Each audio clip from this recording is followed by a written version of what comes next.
अगर आप RRB JE exam को क्रैक करना चाहते हैं तो आरआरबी जेईई एग्जाम के लिए कैसे तैयारी शुरू करें, इसका सटीक रणनीति क्या होना चाहिए, इसके बारे में आज के इस वीडियो में मैं बात करने वाला हूं। तो सबसे पहले अगर मैं बात करूं सिविल इंजीनियरिंग का मेन सब्जेक्ट का, देखिएगा किस सब्जेक्ट का कितना वेटेज है, कितना इंपॉर्टेंट है, इससे पता चल जाएगा आपका। सर ये जो क्वेश्चन आता है ना, क्वेश्चन में किस तरह का लेवल आता है, मीन्स क्वेश्चन का टाइप कैसा आता है, क्योंकि मैंने पहले ही बताया था टेस्ट सीरीज को अगर आपने स्किप किया, मॉक टेस्ट को अगर आपने स्किप किया तो आप कहीं ना कहीं आगे जाके गलती करोगे, और ये गलती होगी अगर एग्जाम के अंदर तो फिर सिलेक्शन के चांसेस थोड़ा कम हो जाते हैं। इस बात को समझ के रखिएगा। अगर आप रेलवे जैसे बड़ी ऑर्गेनाइजेशन में एज अ जूनियर इंजीनियर काम करना चाहते हैं और इस देश का सेवा करना चाहते हैं तो आपके लिए एक ग्रेट अपॉर्चुनिटी है आरआरबी जेईई का। और आप सबको पता होगा, अगर आपने डिप्लोमा करा है और अगर आपने बीटेक करा है तो इस एग्जाम को अच्छे से क्रैक कर सकते हैं और आप आरआरबी में जूनियर इंजीनियर पोस्ट पे कार्यरत हो सकते हैं। तो आइए इस वीडियो में हम जानते हैं how to crack RRB JE. Means अगर आप आरआरबी जेईई एग्जाम को क्रैक करना चाहते हैं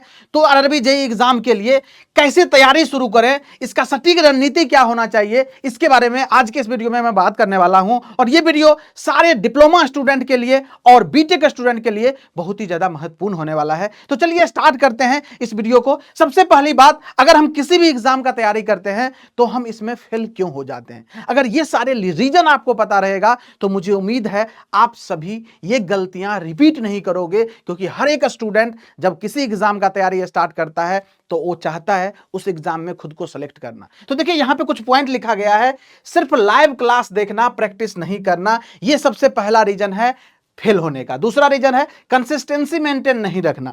तीसरा रीजन है मॉक टेस्ट को स्किप कर देना। चौथा रीजन है ओवर थिंकिंग करते रहना। पांचवा रीजन है अपने गलतियों को छिपाते रहना। और छठा and most of the important reason है सोशल मीडिया और बाकी चीजों में समय को खराब करना। आप सबने ये चीजें करा होगा।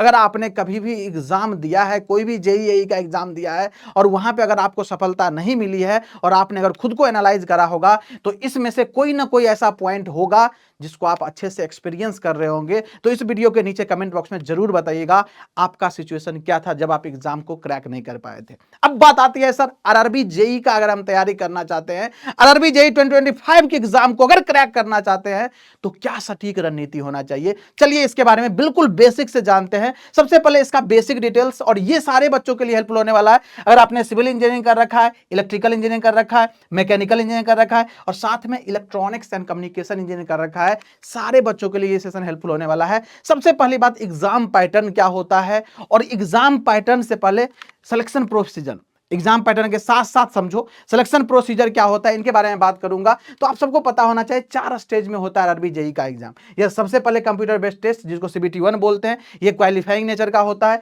सीबीटी 2 कंप्यूटर बेस्ड टेस्ट, इस पे मेरिट डिसाइड होता है। तीसरा होता है डॉक्यूमेंट वेरिफिकेशन जिसको आप डीबी बोलते हैं। चौथा होता है मेडिकल एग्जामिनेशन। यस, ये 4 स्टेप में आरआरबी जेईई का एग्जामिनेशन होता है। आरआरबी जेईई में ये चारों प्रोसीजर आपको फॉलो करना पड़ेगा।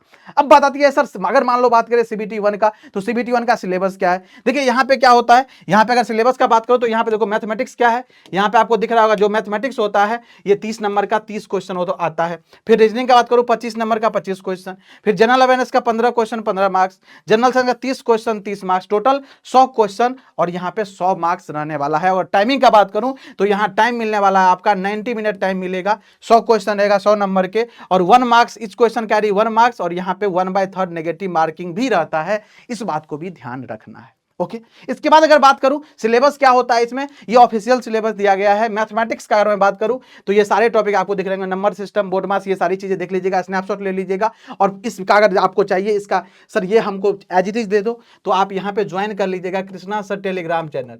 यहाँ पे मैं आपको कंप्लीट सिलेबस प्रोवाइड करवा दूंगा। Krishna sir PW telegram channel join कर लीजिएगा, यहाँ पे मैं कंप्लीट चीजें प्रोवाइड करवा दूंगा। वैसे ही जनरल इंटेलिजेंस रीजनिंग का ये सिलेबस होता है, ये सारी चीजें देख लीजिएगा, आपको दिख रहा होगा, स्नैपशॉट ले लीजिएगा। जनरल अवेयरनेस का बात करूं ये सारी चीजें आपको पढ़ना पड़ेगा। और जनरल साइंस में बच्चों को कंफ्यूजन रहता है तो क्लियरली लिखा physics, chemistry and life sciences up to 10th standard CBSE syllabus. Yes, this is the reference 10th standard CBSE syllabus ही जनरल साइंस में पूछा जाता है, जिसमें फिजिक्स, केमिस्ट्री और लाइफ साइंसेज मींस बायोलॉजी जिसको बोलते हो, इस बात को भी ध्यान रखना है। ये ऑफिशियली सिलेबस है सीबीटी 1 का। अब बात आती चलिए सर सीबीटी 1 हो गया, सीबीटी 2 के बारे में जानते हैं, और इसमें टोटली नॉन टेक है। देखो इसमें कोई भी टेक्निकल नहीं है, आपने जो इंजीनियरिंग में पढ़ा ये नहीं, टोटली नॉन टेक होता है, तो इसमें स्कोर करना पड़ता है। और इसके बाद आप जब चलते हो सीबीटी 2 के पास, और जब सीबीटी 2 के पास जाते हो तो सीबीटी 2 में देखो क्या पूछा जाता है, जनरल अवेयरनेस पूछा जाएगा आपको 15 क्वेश्चन 15 मार्क्स का, फिजिक्स केमिस्ट्री दो ही चीज पूछेगा, यहाँ पे बायोलॉजी नहीं है, लाइफ साइंस नहीं है, 15 क्वेश्चन 15 मार्क्स का, basics of computer 10 question 10 marks का, basic environment and pollution control जिसको आप इन्वायरमेंट के नाम से भी जानते हैं 10 क्वेश्चन 10 मार्क्स का। इसके बाद टेक्निकल, जिस ब्रांच से आपने डिप्लोमा करा है या आपने बीटेक करा है, यस क्या है sir, CE civil engineering, mechanical engineering, electrical engineering और इलेक्ट्रॉनिक्स इंजीनियरिंग, सारे ही बच्चों के लिए यहाँ पे 100 क्वेश्चन आपके डोमेन का, मतलब अगर आप जिस ब्रांच से इंजीनियरिंग किए हैं उस ब्रांच से 100 क्वेश्चन रहेगा। टोटल इसको जोड़ोगे तो 150 होता है, 150 क्वेश्चन और 150 मार्क्स। टाइम कितना मिलेगा यहाँ पे टाइम मिलने वाला है 2 घंटा 120 मिनट बोलते हैं। एक क्वेश्चन 1 मार्क्स का रहेगा, यहाँ पे भी नेगेटिव मार्किंग 1/3 रहने वाला है, इस बात को ध्यान रखिएगा। और यहाँ पे virtual calculator, yes virtual calculator allowed होता है। वर्चुअल कैलकुलेटर का मतलब होता है वैसा कैलकुलेटर जो आप सीबीटी एग्जाम जब देते हो तो उसके कंप्यूटर स्क्रीन पे ही कैलकुलेटर रहेगा, आपको एडिशनल कैलकुलेटर लेके जाने की नीड नहीं है, मतलब फिजिकल कैलकुलेटर की ले जाने की नीड नहीं है, और वो अलाउ नहीं होता, इस बात को ध्यान रखिएगा। ये तो हो गया सर एग्जाम पैटर्न। अब अगर बात करें सर इसका एक बार सिलेबस पता चल जाता है मुझे रफली, स्पेशली टेक्निकल का, क्योंकि देखिए ये सारी चीजें तो पता चल जाता है आपको, लेकिन टेक्निकल का मिल जाता है सिलेबस। तो देखो टेक्निकल का बात करूं यहाँ पे, तो सबसे पहले अगर मैं बात करूं सिविल इंजीनियरिंग का, तो देखो ये वेटेज है इसका, आप लोगों को पता होगा, आपने कभी तैयारी करा होगा। मेन सब्जेक्ट का देखिएगा किस सब्जेक्ट का कितना वेटेज है, कितना इंपॉर्टेंट है, इससे पता चल जाएगा आपका। देखो यहाँ पे क्या है सर, सोम लिखा हुआ है, सीपीएम पार्ट लिखा है, हाईवे लिखा है, fluid mechanics, structure analysis, railway, जियो टेक्निकल, इरिगेशन, इन्वायरमेंट, कंक्रीट और आरसीसी, स्टील स्ट्रक्चर, बीएमसी जिसको बोलते हो ये नीचे, एस्टिमेशन, ऑटोकैड, सर्वे प्लस रिमोट सेंसिंग, और लास्ट में क्या इंजीनियरिंग, ये सारे सब्जेक्ट पूछे जाते हैं, देखो ध्यान से। और ये सारे सब्जेक्ट आपको तैयार करना पड़ेगा आरआरबी जेईई सीबीटी 2 के लिए टेक्निकल सब्जेक्ट। इसके बाद बात करो इलेक्ट्रिकल का, तो देखो basic electrical engineering, electrical machine, power system, utilization, estimation, costing, basic electronics, measurement, electrical material science और डिजिटल इलेक्ट्रॉनिक्स, ये सारे सब्जेक्ट भी तैयार करना पड़ेगा आपको अगर आप इलेक्ट्रिकल ब्रांच से आरआरबी जेईई का एग्जाम लिखेंगे तो। अगर बात करूं इलेक्ट्रॉनिक्स का, basic electrical, digital electronics, electronics component and material EDC, इसके बाद लिनियर इंटीग्रेशन जिसको एनालॉग इलेक्ट्रॉनिक्स के नाम से जानते हैं, communication system, micro processor, micro controller, data communication network, computer programming और इलेक्ट्रॉनिक मेजरमेंट, ये सारे सब्जेक्ट आपको तैयार करने पड़ेंगे। और ये वेटेज लिखा हुआ है 2019 में जो पेपर हुआ था उसका वेटेज, अब यह होगा तो इसका भी आपको बता देंगे जब एग्जाम हो जाएगा। तो मैकेनिकल में बात करो तो basic thermodynamics, heat transfer, fluid mechanics, hydraulic machine, इसके बाद engine mechanics, strength of material जिसको सोम के नाम से जानते हो, एयर स्टैंडर्ड साइकिल यानी इंटरनल कंबशन इंजन, आरएसी के नाम से एक सब्जेक्ट होता है refrigeration and air conditioning, material science होता है, प्रोडक्शन इंजीनियरिंग होता है, industrial engineering and operation research, ये सारे सब्जेक्ट और ये वेटेज लिखा हुआ है, ये आपको तैयार करना पड़ेगा। ये चारों ब्रांच का कंप्लीट सिलेबस का आइडिया था, जो इस तरह के सब्जेक्ट आपको कितना वेटेज है सारी चीजें दिख रहा है, इस तरीके से आपको तैयार करना है। इसके बाद बात आती है सर ये जो क्वेश्चन आता है ना, क्वेश्चन में किस तरह का लेवल आता है, मींस क्वेश्चन का टाइप कैसा आता है। अगर इसके बारे में बात करूं तो देखो यहाँ पे लिख रहा है database, direct data based question देखने को मौका मिलेगा जब क्वेश्चन पेपर को देखोगे, तो स्टेटमेंट बेस्ड क्वेश्चन देखने का मौका मिलेगा आपको, यस न्यूमेरिकल बेस्ड क्वेश्चन, लेकिन न्यूमेरिकल में भी फॉर्मूला बेस्ड, क्योंकि आपको पता है 120 मिनट में 150 क्वेश्चन करना है सीबीटी 2 में, तो इस तरह का क्वेश्चन का लेवल मिलेगा। असर्शन रीजन टाइप का क्वेश्चन मिलेगा और मैच द कॉलम टाइप का क्वेश्चन मिलेगा, इस तरह का नेचर रहता है सीबीटी 2 एग्जाम का। अब यहाँ पे बात आती है सर कितना न्यूमेरिकल होता है, कितना थ्योरेटिकल होता है। तो अगर मैं बात करूँ तो देखो यहाँ लिखा है थ्योरेटिकल क्वेश्चन रहता है 90 to 95% और न्यूमेरिकल जो रहता है ये 5 to 10% रहता है। ये लास्ट ईयर का डेटा है, मतलब लास्ट ईयर मतलब 2019 में जो पेपर हुआ था आरआरबी जेईई के, उसके बिहार पे ये पूरा एनालिसिस है सीबीटी 2 एग्जाम का। तो उसी के बिहार पे मैं बता रहा हूँ, इतना मोस्टली पार्ट थ्योरेटिकल होता है, 5 से 10% पार्ट न्यूमेरिकल होता है। ये सारी चीजें आपको मालूम होना चाहिए अगर आपके दिमाग में आरआरबी जेईई 2025 टारगेट कर रहे हो तो। अब इसके अलावा बात आती है सर कौन सा मटेरियल मेरे पास होना चाहिए जिससे कि हम फर्स्ट ही अटेम्प्ट में इस एग्जाम में बेहतर से बेहतर स्कोर करें और अपना जो मनचाहा डिपार्टमेंट है, आप जो अपना ड्रीम बना रखे हो, हम रेलवे जैसे प्रतिष्ठित ऑर्गेनाइजेशन में वर्क करें सर, तो आपको ये सारी चीज़ें होना अनिवार्य है। सबसे पहले इंग्लिश वाला AEJE चैनल पे जो जितने भी वन शॉट लेक्चर है ये भी आपके लिए हेल्पफुल होगा। शुरुआती दौर में आप उसको देख करके चीज़ें डिसाइड कर सकते हो जो कितना डीप तक जाना है, कितना पढ़ना है। और वन शॉट लेक्चर रिवीजन के लिए बेस्ट है, जो कि ऑलरेडी इंग्लिश वाला यूट्यूब चैनल पे जाके विजिट कर सकते हो आप। इसके अलावा आपके पास पेड बैचेज अगर लेना चाहते हो तो अशोका बैच के साथ जा सकते हो या रेलवे के कोई भी बैच के थ्रू जा सकते हो। This is the best for RRB JEE 2025। आपके पास डिटेल नोट्स होना चाहिए, शॉर्ट नोट्स होना चाहिए फॉर क्विक रिवीजन के लिए। इसके बाद RRB JEE PYQ question paper होना चाहिए विद सॉल्यूशन। सॉल्यूशन का बात इसीलिए बोल रहा हूं क्योंकि जब आप सॉल्यूशन देखोगे, और हम लोगों ने भी एक बुक लॉन्च किया RRB JEE CBT 2 का, तो वो जो सॉल्यूशन है ना बेटा, वो पूरा डिटेल में लिखा गया है। जब उस सॉल्यूशन के साथ गो थ्रू करोगे ना, तो आपको उस कॉन्सेप्ट को लेके सारी इंफॉर्मेशन आपको कवर हो जाएगा। तो क्वेश्चन के साथ साथ उसका सॉल्यूशन देखना भी आपके लिए बहुत अनिवार्य है। और अगर आप ये देखना चाहते हो तो आप Krishna sir PW Telegram channel पर ज्वाइन कर लीजिएगा। यहाँ पे हम क्विजेज कराते रहते हैं, गाइडेंस सेशन लेते रहते हैं, सारी चीज़ें आपको बताते रहते हैं, टॉपर्स इंटरेक्शन भी होता रहता है, तो आपको सारी जानकारी यहाँ पे मिलती रहेगी। इसके बाद ऑल AEJE का क्वेश्चन भी प्रैक्टिस करना, इसीलिए इसका बुक भी होना अनिवार्य होता है आपके लिए। कंसेप्ट बूस्टर बुक आता है जो कि रिवीजन पर्पज से बहुत ज़्यादा महत्वपूर्ण होगा।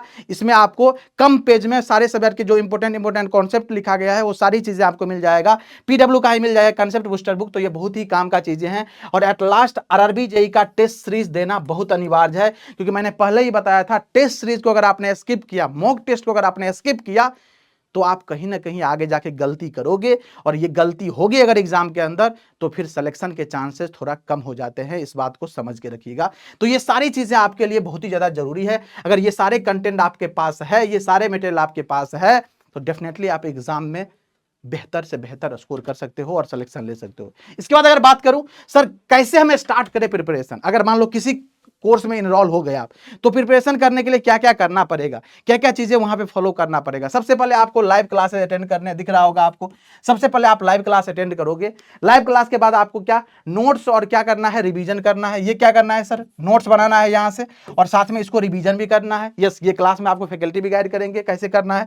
फिर DPP होता है। DPP मतलब होता है डेली प्रैक्टिस प्रॉब्लम प्रोवाइड करवाया जाता है, जो कि क्लास में पढ़ाया गया है जो कॉन्सेप्ट, उस पर बेस्ट क्वेश्चन दिया जाता है। और साथ में इसको प्रैक्टिस भी करना है आपको, जिससे कि आपको उस कॉन्सेप्ट पे पकड़ बने, उस कॉन्सेप्ट को स्ट्रॉन्ग करो और धीरे धीरे आप कॉन्फिडेंस गेन कर लो। इसके बाद अगर मैं बात करूं, आपको प्रैक्टिस टेस्ट लिया जाता है। जैसे ही सब्जेक्ट चल रहा होता है तो सब्जेक्ट के मिडिल में या सब्जेक्ट फिनिश होने के बाद वहां पे प्रैक्टिस टेस्ट भी लगाया जाता है। और जब प्रैक्टिस टेस्ट दोगे तो आप अपने आप को आंक पाओगे जो हम कितने कॉन्सेप्ट को समझे हैं। इसके बाद अगर बात करूं तो यहाँ पे एनालिसिस भी करना है, जहां मिस्टेक होगा टेस्ट में उसको एनालाइज करना है, उस पर काम करना है और इंप्रूवमेंट भी करना है नेक्स्ट टेस्ट में।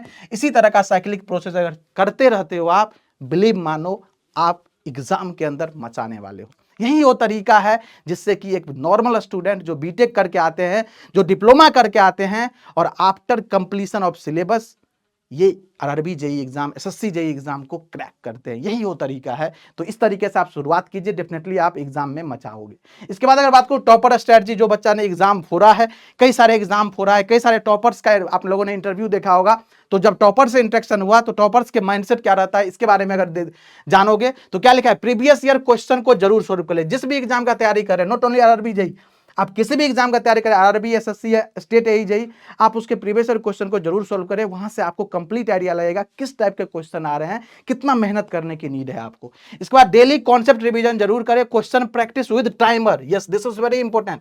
आप यहीं पे मिस करते हो, टाइमर नहीं लगाते हो जाएगा, क्वेश्चन कर लेंगे सर, 1 घंटा में 10 क्वेश्चन हो रहा है, 1 घंटा में 20 क्वेश्चन हो रहा है। अगर टाइमर लगा के नहीं करोगे बेटा तो एग्जाम में आपके पास टाइम नहीं बचेगा, इस बात का ध्यान रखिएगा। ज्यादा से ज्यादा मॉक टेस्ट लगाएं, जितना मॉक टेस्ट लगाओगे उतना ज़्यादा फिल्टर कर पाओगे अपने मिस्टेक्स को, और डेफिनेटली जब मिस्टेक्स कम हो जाएगी तो पॉजिटिव में स्कोर आपका अपने आप इंप्रूव हो जाएगा। गलत सवालों को एनालाइज जरूर करें, जो भी क्वेश्चन गलत हो रहे हैं, जो भी मिस्टेक्स हो रहे हैं, उसको डेफिनेटली एनालाइज करें और उसको बेसिक से पढ़ के उसको इंप्रूव करना जरूरी है। इस बात को ध्यान रखिएगा। लास्ट में क्या लिखा है, वीक पार्ट को आइडेंटिफाई होने पे फिर से सीखने का कोशिश करें।